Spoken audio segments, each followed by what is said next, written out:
It spans just 1.7 miles. Yet, it's one of the most recognized structures on Earth. A colossal gateway painted in a vibrant shade of orange, battling fog, wind, and time. This is the story of the Golden Gate Bridge, an icon of engineering, ambition, and the untamable spirit of San Francisco.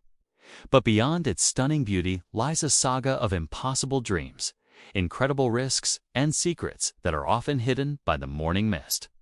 Have you ever wondered why it's not actually golden? Or how it was built against all odds in an era of economic despair?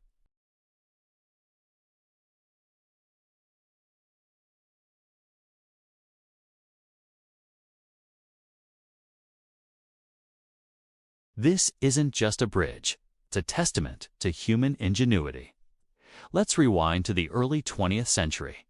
San Francisco was a booming, yet isolated city.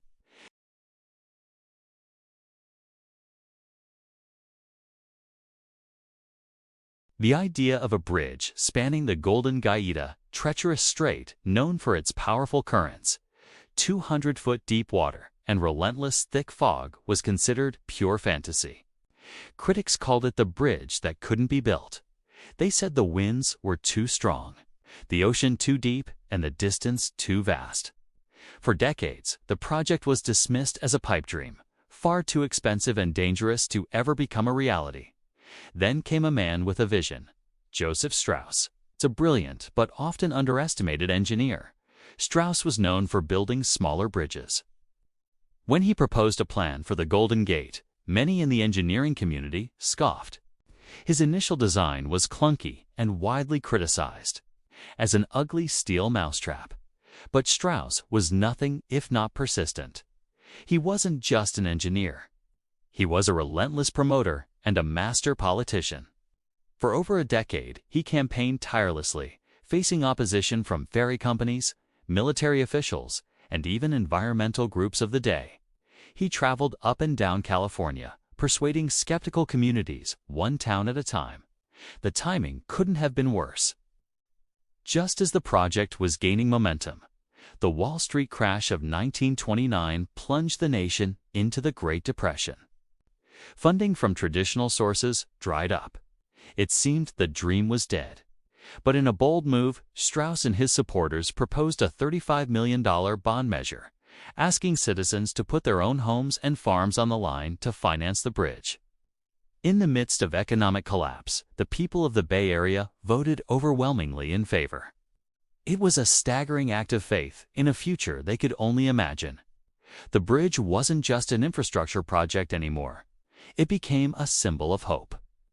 With funding secured, the real challenge began: construction. This wasn't just building a bridge. It was a war against nature. To build the South Tower, workers had to blast rock 1,100 feet from the shore, deep beneath the churning waters of the strait. They constructed a massive concrete pier, a fortress against the ocean's fury. Divers descended into the murky depths, working in dangerous conditions with limited visibility, planting dynamite charges to clear the foundation. They battled powerful tides that could sweep a man out to sea in an instant. It was one of the most difficult underwater construction feats ever attempted at the time. Simultaneously, on the Marin headlands to the north, workers were anchoring the massive cables that would support the entire structure. These weren't just any cables.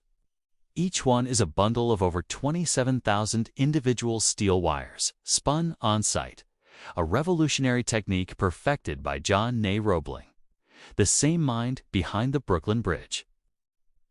Imagine spinning these wires high above the water, battling winds that could gust over 60 miles per hour.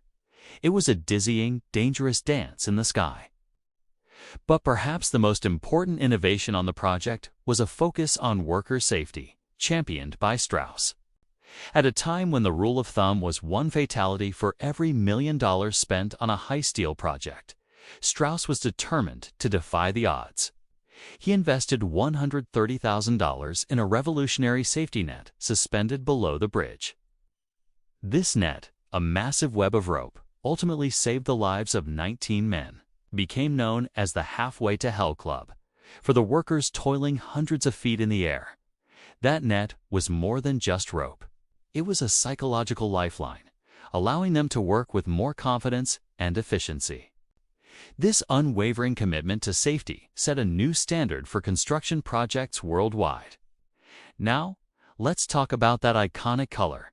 It's not red, and it's certainly not gold. It's called International Orange, and believe it or not, it was a happy accident. When the steel for the bridge arrived, it was coated in a reddish-orange primer to protect it from the elements. The consulting architect, Irving Morrow, saw how the color beautifully complemented the surrounding landscape, the green hills, the blue water, and the white fog. The original plan was to paint the bridge black or gray, the standard colors for bridges at the time, but Morrow fought passionately for the vibrant primer color, arguing it would enhance the bridge's visibility in the fog and make it stand out against the natural beauty of the strait. He won the argument, and in doing so, gave the bridge its unforgettable visual identity. After 4.5 years of relentless work, against all odds, the Golden Gate Bridge was completed in 1937, under budget and ahead of schedule. On May 27th, it opened to pedestrians. An estimated 200,000 people showed up to walk, run, and even roller skate across the magnificent structure they had helped build. It was a day of immense celebration and pride. The bridge that couldn't be built was now a reality, a triumphant beacon of progress and resilience shining through the fog of the Great Depression. From the day it opened, the Golden Gate Bridge has been more than just a transportation artery. It's a muse for artists, a backdrop for movies, and a destination for millions of tourists every year. Its two towers, standing 746 feet tall, were the tallest in the world at the time. The total length of the wire used in its two main cables is over 80,000 miles, enough to circle the Earth more than 3 times. It's a structure of mind-boggling scale and graceful beauty. But owning an icon comes with immense responsibility. Maintaining the Golden Gate Bridge is a never-ending job. A team of ironworkers and painters works year-round, 365 days a year, to combat the corrosive effects of the salty, foggy air. The famous image of the bridge being continuously painted from one end to the other is a bit of a myth. Instead, painters target specific sections that need attention, constantly touching up and replacing the protective coating to keep rust at bay. It's a grueling, high-altitude job that ensures the bridge's longevity. The bridge also had to be prepared for another powerful force of nature: earthquakes. Located near the San Andreas and Hayward faults, the bridge underwent a massive seismic retrofit, a multi-phase project that began in the 1990s and took decades to complete. Engineers installed state-of-the-art energy-dissipating devices and strengthened the towers, roadway and foundations to ensure the bridge can withstand a major earthquake. This invisible upgrade is one of the most significant engineering efforts in the bridge's recent history, safeguarding this vital link for future generations. Beyond its physical structure, the Golden Gate Bridge has also taken on a somber role as a place of crisis. In response, the Bridge District has worked extensively to transform it into a symbol of hope and help. A safety net system was installed below the deck, not for workers this time, but as a suicide deterrent. Patrols, crisis counselors, and emergency phones have been implemented, providing a crucial lifeline for those in distress. It's a reminder that this landmark, a symbol of connection, is also a place where the community comes together to protect its most vulnerable. If you or someone you know is struggling, please know there is help available. You can call or text 988 in the United States and Canada to connect with a crisis counselor. Today, the Golden Gate Bridge stands as a powerful symbol of what we can achieve when we dare to dream big. It represents the fusion of daring artistry and brilliant engineering. It's a monument to the thousands of workers who risked their lives to build it, and a testament to the community that believed in it when the rest of the world did not. Every time the fog rolls in to embrace its orange towers, it's a reminder that even out of uncertainty and challenge, things of incredible strength and beauty can emerge. It connects not just to pieces of land, but the past to the present and dreams to reality. So the next time you see a picture of the Golden Gate Bridge, or if you're lucky enough to drive or walk across it, take a moment.